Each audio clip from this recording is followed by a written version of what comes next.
let's record this, right? 100k miles 0 to 60.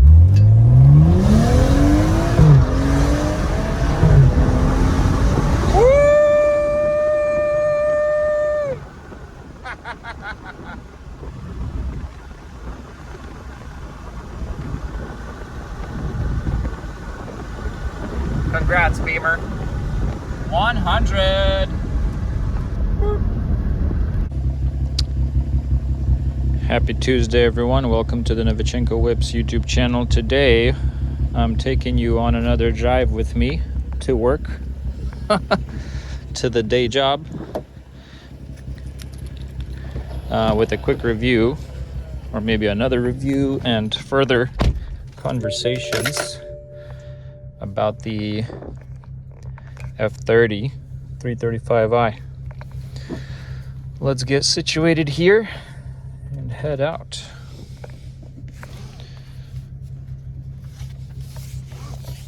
We've been spoiled last couple weeks with really nice weather here in the Pacific Northwest, and it rained pretty hard yesterday, this morning, but it's clearing up now. So it should be pretty clear on the back roads. I've had some requests, people asking me to compare, let's say, my 5 Series M5 to this F30 335i, which is like an M performance package, but not a full-blown M car. And there's a lot you can say. They're both awesome driving machines. They both make the driving experience enjoyable. I guess driving to work, especially on the back roads that I have, I tend to take the highway to work, and then I drive back home a bit more quickly on the freeway, because again, the speed limit there is a lot higher and it's a straight shot, so I get home faster. But I try to mix it up, so to work I go on the highway, come back on the freeway. This thing's comfortable in a straight line and on the twisties. I recently installed the H&R Sport springs. They lowered it just enough for how I like it, or how much I like it in terms of ride height and stance and looks. It has not sacrificed too much of the ride quality.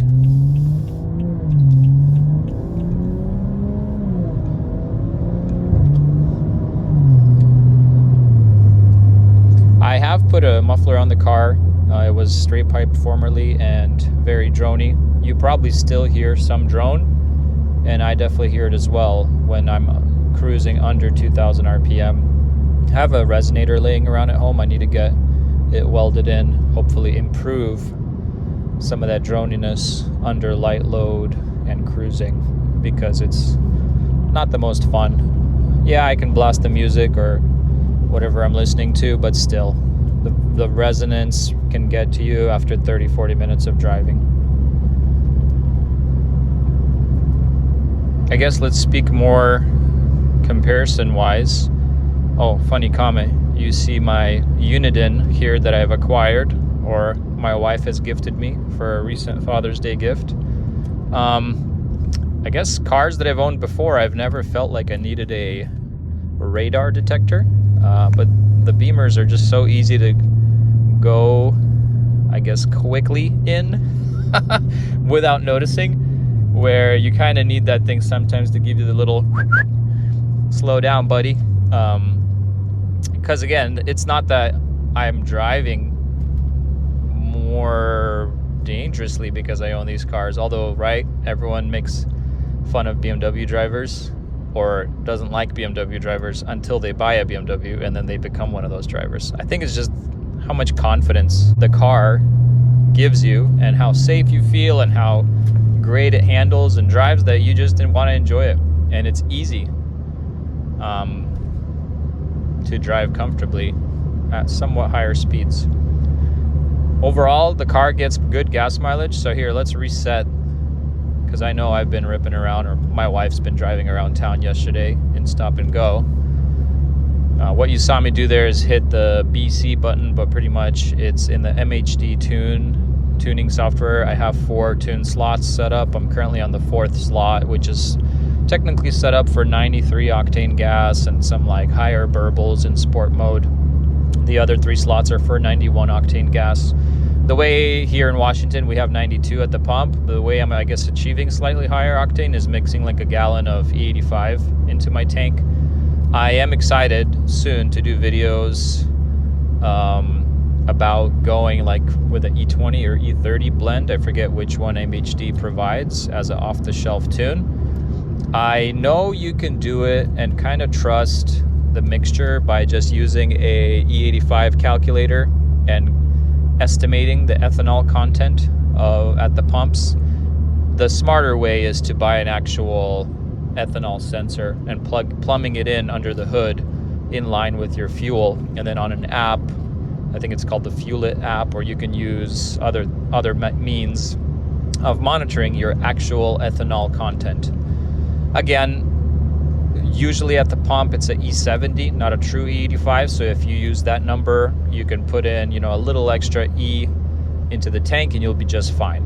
I think it's worse if you put in less, if you have a lower ethanol content and you're running more aggressive timing and more aggressive boost and causing any kind of detonation or knock. But this car is pretty snappy, even on this Stage 2 tune. MHD has a Stage 2 Plus, but I plan to do that once I upgrade the intercooler. I'm sure the car could handle a Stage 2 Plus right now, but I want to kind of enjoy the different stages of the car. Maybe here's something we'll do. We'll do a little pull. I'll put in Sport Plus. If I turn DSC off all the way, it'll just do a burnout, especially in the colder weather. But I've opened the windows, so hopefully you'll be able to hear. Whoop.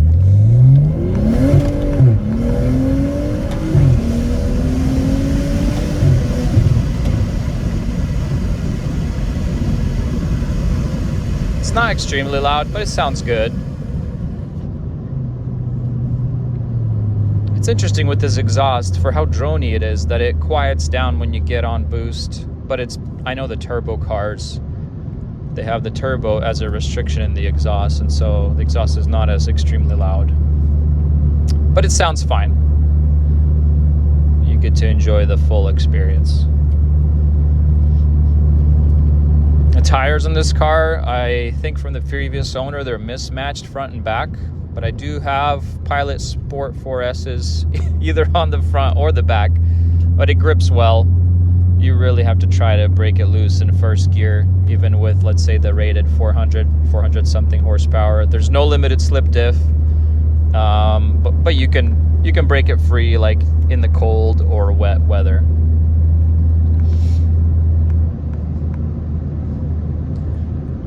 Usually this car, I drive it calmly, and then if I'm having a fun day or I'm listening to some fun music, I'll, drop it a couple gears in these turns.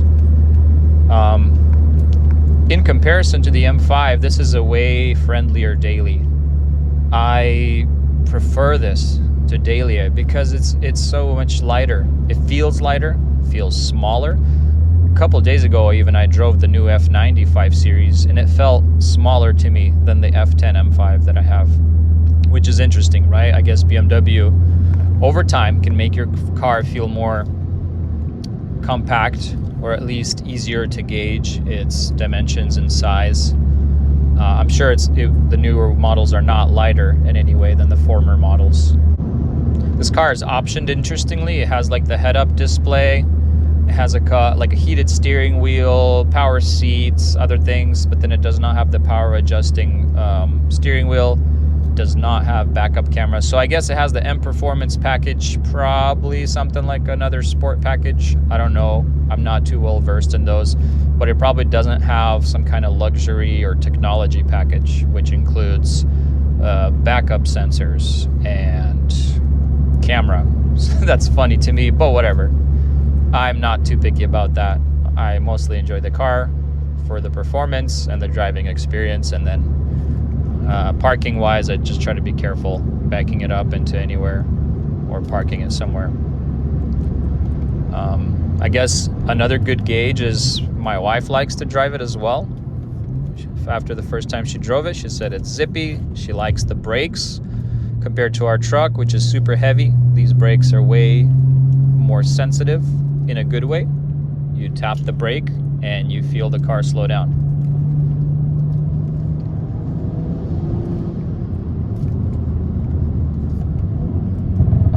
Oh, got some pops. Let me open up a rear window.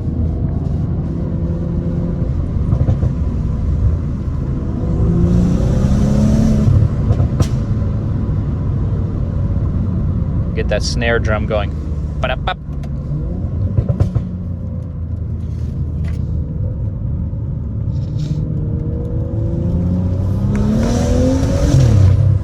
I like the brap on the shifts, upshifts, and then when you let off throttle, also does a cool brap. I think in the tune they derate slightly the torque between gear shifts to just help save your transmission, but it also sounds really cool. Gives you all the experiences, all the fun drama. One thing that sets apart, I think, BMW now is the ZF 8-speed. They put this, probably evolutions of this 8-speed in all the new M cars. They used to have DCT. The M5 has a DCT. It feels a little bit interesting in stop and go. It feels great at speed. It shifts crisp and hard if you wanted to, but I still think these automatics are very daily friendly. Maybe that's another big factor as to why I like to daily this car. If it were a manual, I guess my wife wouldn't drive it. I would be the only one driving it. I like manuals as well, but it's just very comfortable. The automatic does not complain at all. The power here is plenty. Of course, being a car guy, you want to build the power up no matter what, just because you're always tinkering, always improving. But for a daily, this is more than plenty of torque to get off of the line, to get in and out of traffic, to merge. It cruises easily on the freeway. Like, just in general, it feels great. There are cars where you're going that 70 miles an hour and you're just like, yeah, I don't want to go any faster because it's noisy, or you have just the feeling, the feedback from the car. This car's feedback is, why are you going so slow? Step on it. Let's go. You know? It's a fun driving machine. Just wanted a quick video of 30 minutes of back road driving pretty calmly. 30 mpgs. Not bad for a performance car, I'll tell you that. I wanted to share this cool secret menu that I'm sure many BMW owners know about, but hold this button for 15 seconds and then you can unlock kind of a menu with more options, more information about your car. There's an unlock button. What you do is add up the 5 last digits of your VIN. For this car, it's 24. Let me punch that in. Press and hold to unlock. Are we unlocked? Yes. Acoustics, DTCs. I'm looking for temps. Consumption, range, tank, temperature. Press and hold that. Temp sensor, outside temp, coolant temp 97, oil temp 66. Yeah, the oil runs pretty cool in this car, which I'm happy about. But otherwise, overall, great daily driver in comparison to my other car. All right, look at that, everybody. 99,999 miles. And someone might say depreciation is about to hit. But I think this thing's 1 mile away from being a BMW Classic. Yeah, this is pretty exciting. I've never caught any of my other cars hitting exactly 100K miles. Honestly, 100K miles and running strong, which is good. But I think that's due to good maintenance and hopefully all good previous owners. How about we give it a 100K mile launch or something here. Let me slow it down. Gotta have a little fun, right? Gotta celebrate. Got a big truck coming at me. Just gonna slow it down. Boop.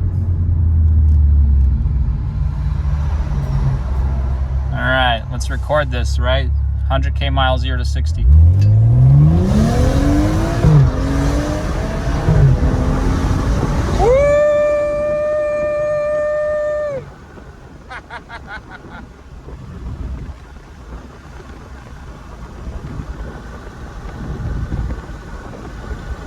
Congrats, Beamer.